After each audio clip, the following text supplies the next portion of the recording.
नमस्कार। आकाशवाणी के समाचार सेवा प्रभाग की प्रस्तुति न्यू इंडिया समाचार में हार्दिक स्वागत अभिनंदन है आपका दोस्तों। मैं हूं मुनीश शर्मा और साथ में मैं हूं विनीता ठाकुर। दोस्तों, ले आए हम आपके लिए 16 से 31 जनवरी का अंक। श्रोताओं, भारत दुनिया का सबसे बड़ा और सबसे जीवंत लोकतंत्र है। लोकतंत्र में जनादेश ही सर्वोपरि है और जनादेश तय होता है नागरिकों के वोट के अधिकार से। ऐसे में मतदाता सूची का शुद्धिकरण हो या नीति, पहल और आधुनिक तकनीक से चुनाव प्रणाली को अधिक प्रभावी बनाना, ये चुनाव सुधार के जरिए लोकतंत्र को सशक्त और समृद्ध बनाने की एक निरंतर प्रक्रिया है।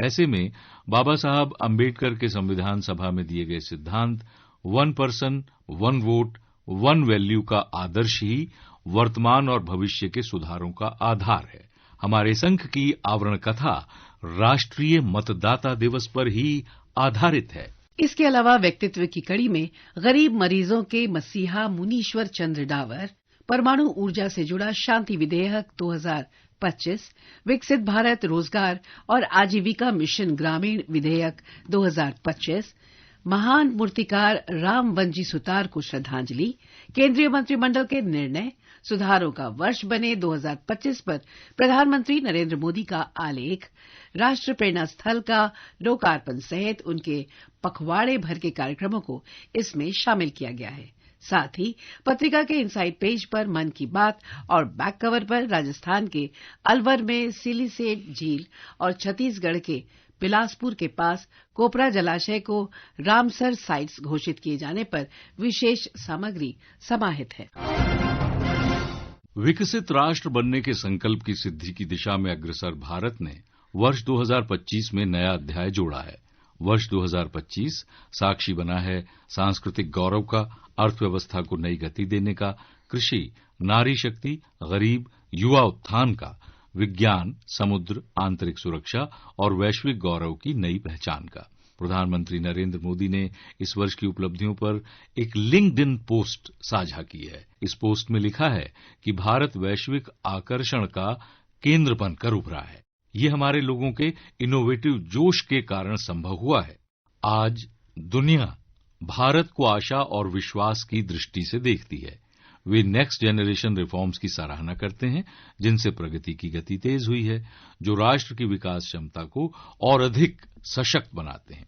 मैं अनेक लोगों से कहता रहा हूं कि भारत रिफॉर्म एक्सप्रेस पर सवार हो चुका है। इस रिफॉर्म एक्सप्रेस का मुख्य इंजन भारत की डेमोग्राफी, हमारी युवा पीढ़ी और हमारे लोगों का अदम्य जज्बा है। 2025 को भारत के लिए एक ऐसे साल के तौर पर याद किया जाएगा जब उसने पिछले 11 सालों में हासिल की गई प्रगति के आधार पर सुधारों को एक लगातार राष्ट्रीय मिशन के तौर पर अपनाया। हमने संस्थानों को मॉडर्न बनाया, गवर्नेंस को आसान बनाया और लंबे समय तक चलने वाली, सबको साथ लेकर चलने वाली ग्रोथ के लिए बुनियाद को मजबूत किया। गांव और गरीब कल्याण केंद्र सरकार की उच्च प्राथमिकता रही है। उनके लिए रोजगार और स्वरोजगार बढ़ाने की दिशा में बीते एक दशक में कई योजना और कार्यक्रम शुरू किए गए। इसी कड़ी में संसद में विकसित भारत रोजगार और आजीविका मिशन ग्रामीण विधेयक 2025 यानी विकसित भारत जी राम जी पास किया गया, जो राष्ट्रपति की मंजूरी से कानून बन गया है। यह कानून गांव की सूरत बदलेगा और प्रत्येक परिवार को एक वित्तीय वर्ष में 125 दिन रोजगार की गारंटी भी देगा। ये महात्मा गांधी के आत्मनिर्भर और विकसित गांव के दृष्टिकोण को मजबूती देगा। मनरेगा का नया अवतार विकसित भारत जी राम जी विधेयक 2025 सिर्फ एक रोजगार योजना नहीं है, बल्कि ग्रामीण भारत को आत्मनिर्भर बनाने का एक ब्लूप्रिंट है। मनरेगा से जो अनुभव मिले उससे सीख लेते हुए सरकार एक ऐसी व्यवस्था खड़ी करना चाहती है जो रोजगार के साथ साथ ग्रामीण परिवेश में स्थायी विकास और आजीविका के साधन को मजबूत करे। क्योंकि विकसित भारत @2047 के उद्देश्य को प्राप्त करने के लिए ग्रामीण विकास में एक परिवर्तनकारी दृष्टिकोण की आवश्यकता है। यही वजह है कि एक वित्तीय वर्ष में ग्रामीण परिवार के लिए मजदूरी रोजगार गारंटी की प्रति वर्ष 100 दिन से बढ़ाकर 125 दिन किया गया है। ये गरीबी कम करने और गांव में स्थायी इंफ्रास्ट्रक्चर तैयार करने की दिशा में एक निर्णायक कदम साबित हो सकती है। केंद्रीय कृषि एवं किसान कल्याण मंत्री शिवराज सिंह चौहान इस कानून की विशेषताओं के बारे में बताते हैं।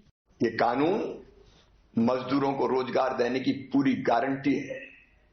विकसित भारत के निर्माण के लिए विकसित गांव का संकल्प पूरा करता है। इसमें एक और विशेष प्रावधान है। प्रशासनिक व्यय 6% से बढ़ा के 9% कर दिया गया है। इस राशि से काम कराने वाले हमारे साथी, पंचायत सचिव, रोजगार सहायक, मैं टेक्निकल स्टाफ, उसको समय पर वेतन मिलेगा, भरपूर वेतन मिलेगा, ताकि वो ठीक से काम करा सके। साल 2005 में कार्यान्वित होने के बाद से महात्मा गांधी राष्ट्रीय ग्रामीण रोजगार गारंटी अधिनियम मनरेगा ने मजदूरी वाला रोजगार प्रदान करने, ग्रामीण आय को स्थिर करने और मूलभूत इंफ्रास्ट्रक्चर निर्माण में अहम भूमिका निभाई। समय के साथ ग्रामीण भारत की इंफ्रास्ट्रक्चर और लक्ष्य अत्यधिक बदल गए। साथ ही बढ़ती आय, बढ़ी हुई कनेक्टिविटी, व्यापक स्तर पर डिजिटल पहुंच और अलग अलग तरह की आजीविका ने ग्रामीण रोजगार की आवश्यकताओं की प्रकृति को बदल कर रख दिया। यही वजह है कि केंद्र सरकार ने संसद में विकसित भारत रोजगार और आजीविका मिशन विधेयक 2025 पेश किया। इस विधेयक के तहत मनरेगा में व्यापक वैधानिक बदलाव कर उसे रिप्लेस किया गया है, जो जवाबदेही, बुनियादी ढांचे के परिणामों और आय सुरक्षा को मजबूती प्रदान करता है। मजदूरी अगर देर से मिली तो अतिरिक्त राशि देने का भी प्रावधान किया गया है। इतना ही नहीं, इस योजना के लिए इसी साल 1,51,282 करोड़ से रुपए अधिक की विशाल धनराशि प्रस्तावित है। विकसित भारत के लिए विकसित गांव, स्वावलंबी गांव और गरीब मुक्त रोजगार युक्त गांव बनाने के लिए जल संरक्षण, गांव में इंफ्रास्ट्रक्चर के काम, आजीविका मूलक गतिविधियों तथा प्राकृतिक आपदाओं से बचने के काम हाथ में लिए जाएंगे। विकसित भारत जी रामजी विधेयक की सभी जानकारी पत्रिका पढ़कर ली जा सकती है। विश्व पुस्तक मेला 2026 इस वर्ष स्वतंत्रता के बाद से देश के लिए भारतीय सेना के योगदान को समर्पित रहा, जिसका शीर्षक था भारतीय सेना का इतिहास, शौर्य एवं प्रज्ञा एट 75। ऑपरेशन सिंदूर में भारत के पराक्रम के प्रदर्शन के बाद ये आयोजन अपने आप में विशिष्ट रहा। वर्ष 1972 से शुरू हुआ ये मेला दुनिया भर के साहित्यिक कैलेंडर का महत्वपूर्ण आयोजन बनकर पुस्तक और पाठकों के बीच की दूरी को पाटने का काम कर रहा है। इस वर्ष पुस्तक मेले का 53वां संस्करण 10 जनवरी को भारत मंडपम नई दिल्ली में शुरू हुआ, जो 18 जनवरी तक चला। नेशनल बुक ट्रस्ट द्वारा आयोजित विश्व पुस्तक मेला के 600 से ज्यादा आयोजनों में 1000 वक्ताओं ने भाग लिया। इसमें 35 देशों का प्रतिनिधित्व करने वाले 1000 से अधिक प्रकाशक शामिल रहे। इस वर्ष पुस्तक मेले में जल, थल और नभ की सेनाओं को साझा रूप से न केवल भारत की सुरक्षा पंक्ति बल्कि राष्ट्र की एकता के स्तंभ के तौर पर प्रदर्शित किया। इसमें भारतीय सेना के इतिहास, सुरक्षा एवं रणनीति पर 500 पुस्तकें शामिल रही, जिनकी रचना सेना में सेवारत एवं सेवानिवृत्त अधिकारियों ने की है। विश्व पुस्तक मेले और पीएम युवा लेखक मार्गदर्शन योजना के तृतीय चरण की जानकारी पत्रिका में शामिल है। ओजस्वी विद्यार्थी, कुशल प्रशासक और सबसे संघर्षशील नेता सुभाष चंद्र बोस ने अपने साहस और पराक्रम से भारतीय स्वतंत्रता संग्राम को नई शक्ति प्रदान की। विपरीत परिस्थितियों में करिश्माई नेतृत्व से देश की युवा शक्ति को संगठित किया। राष्ट्र के प्रति नेताजी की निस्वार्थ सेवा को सम्मान देने के लिए भारत सरकार ने उनके जन्मदिन 23 जनवरी को 2021 से हर साल पराक्रम दिवस के रूप में मनाने का निर्णय लिया।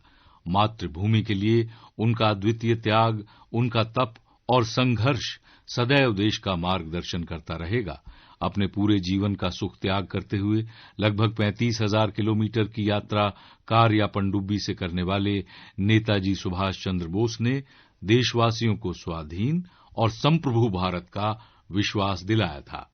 कलकत्ता से बर्लिन के रास्ते जापान तक की यात्रा कर भारत को आजाद करने का एक भव्य प्रयास करने वाले नेताजी ने बड़े गर्व, आत्मविश्वास और साहस के साथ अंग्रेजी सत्ता के सामने कहा था, मैं स्वतंत्रता की भीख नहीं लूंगा, मैं इसे हासिल करूंगा। भारत की धरती पर पहली आजाद सरकार को स्थापित करने वाले इन्हीं नेताजी की कल 23 जनवरी 2026 को देश ने 129वीं जयंती मनाई। संविधान सदन के केंद्रीय कक्ष में अपने नेताओं को जाने कार्यक्रम के तहत कई स्कूलों के विद्यार्थियों ने नेताजी सुभाष चंद्र बोस को श्रद्धांजलि दी। नेताजी की जयंती पर कृतज्ञ राष्ट्र का नमन पत्रिका में शामिल है। समाज को आकार देने, आर्थिक विकास को बढ़ावा देने में बेटी महत्वपूर्ण भूमिका निभाती है। फिर भी लिंगानुपात घट रहा था। उसे बढ़ाने के उद्देश्य से शुरू बेटी बचाओ बेटी पढ़ाओ योजना ने 22 जनवरी को 12वें वर्ष में प्रवेश किया है। देश आज 24 जनवरी को राष्ट्रीय बालिका दिवस भी मना रहा है। ये दिन याद दिलाता है कि जब बेटी को पोषण, शिक्षा और सम्मान मिलता है तो राष्ट्र मजबूत होता है। देश भर में बाल लिंगानुपात गिरावट, जीवन चक्र की निरंतरता में बालिकाओं और महिलाओं के सशक्तिकरण से जुड़े मुद्दों का समाधान करना जरूरी था। इसी उद्देश्य से 22 जनवरी 2015 को हरियाणा के जिंद से प्रधानमंत्री नरेंद्र मोदी ने बेटी बचाओ बेटी पढ़ाओ योजना का शुभारंभ किया। हर बालिका को जन्म लेने, सुरक्षित रहने, पढ़ने, सपने देखने और नेतृत्व करने के अधिकार को मजबूती देने के लिए केंद्र सरकार बेटी बचाओ बेटी पढ़ाओ, सुकन्या समृद्धि खाता, मातृत्व वंदना योजना, पीएम मुद्रा योजना, stand up India, PM Awas Yojana सहित तमाम योजनाओं में महिलाओं को प्राथमिकता दे रही है। इतना ही नहीं, विकसित भारत में नारी के नेतृत्व में विकास पर राष्ट्र फोकस कर रहा है। यही वजह है कि जन्म के समय लिंगानुपात में लगातार वृद्धि हो रही है। इसलिए प्रधानमंत्री नरेंद्र मोदी कहते हैं, हमें अपने आप को पूछना पड़ेगा, ये जो पुरानी सोच रही कि बेटी कभी कभी लगता है बोझ होती है, आज अनुभव कहता है, हर घटनाएं बताती हैं, बेटी बोझ नहीं, बेटी तो पूरे परिवार की आन बान शान है। हिंदुस्तान में देखिए आप, जब आसमान में हम जाते हैं, सुनते हैं कि आज सैटेलाइट गया, मंगलयान हुआ, डिकना हुआ, और जब देखते हैं तो पता चलता है कि मेरे देश की 3 महिला साइंटिस्टों ने स्पेस टेक्नोलॉजी में इतनी बड़ी सिद्धि प्राप्त की है। तब पता चलता है कि बेटियों की ताकत क्या होती है। जब झुंझुनू की है एक बेटी फाइटर जहाज चलाती है तो लगता है हां, बेटियों की ताकत क्या होती है। ओलंपिक में जब गोल्ड मेडल लेकर के कोई आते हैं, मेडल लेकर के आते हैं और पता चलता है कि लाने वाली बेटियां हैं, तो पूरा देश का सीना गर्व से भर जाता है कि हमारी बेटियां दुनिया में नाम रोशन कर रही है। नीति आयोग ने वित्त वर्ष 2019 से 2024 तक महिला एवं बाल विकास मंत्रालय की योजनाओं का मूल्यांकन किया है। अध्ययन में पाया गया है कि बेटी बचाओ बेटी पढ़ाओ और वन स्टॉप सेंटर कार्यक्रम अत्यंत प्रासंगिक हैं। बीबीबीपी के माध्यम से व्यवहार परिवर्तन को बढ़ावा देकर ये पहल देश भर में महिलाओं की सुरक्षा और सशक्तिकरण को मजबूत करती है। सरकार की प्रतिबद्धता का ही परिणाम है कि न सिर्फ सरकारी निकाय बल्कि गैर सरकारी स्तर पर भी बेटी को लेकर सोच बदली है। प्रत्येक बालिका को महत्व देने और उसकी सुरक्षा के लिए देश में एक मजबूत आधार तैयार हुआ है। अब योजना 12वें वर्ष में प्रवेश कर रही है, जो देश में लैंगिक समानता और सशक्तिकरण की दिशा में निरंतर प्रगति सुनिश्चित करेगी। श्रोताओं, समय की बाध्यता को ध्यान में रखते हुए आज इतना ही। अपनी आवरण कथा पर चर्चा को हम कल आगे बढ़ाएंगे। इस पाक्षिक पत्रिका की हर प्रति हमारी वेबसाइट पर उपलब्ध है, जिसका पता है newindiasamaachar.pib.gov.in, जहां आप सभी समाचारों को विस्तार से पढ़ सकते हैं, डाउनलोड कर सकते हैं। और दोस्तों, डिजिटल और प्रिंट में ये पत्रिका अब देश ही नहीं विदेशों में भी अपनी खास पहचान रखती है, जिसका एक्स हैंडल है NISPIB इंडिया। इसके अलावा आप हमें response-nis@pib.gov.in पर ईमेल के जरिए अपने वो सुझाव भी भेज सकते हैं जिनका रहता है हमें हमेशा बेताबी से इंतजार। दोस्तों, मैं हूं मुनीश शर्मा और मैं विनीता, आपसे लेते हैं इजाजत। नमस्कार।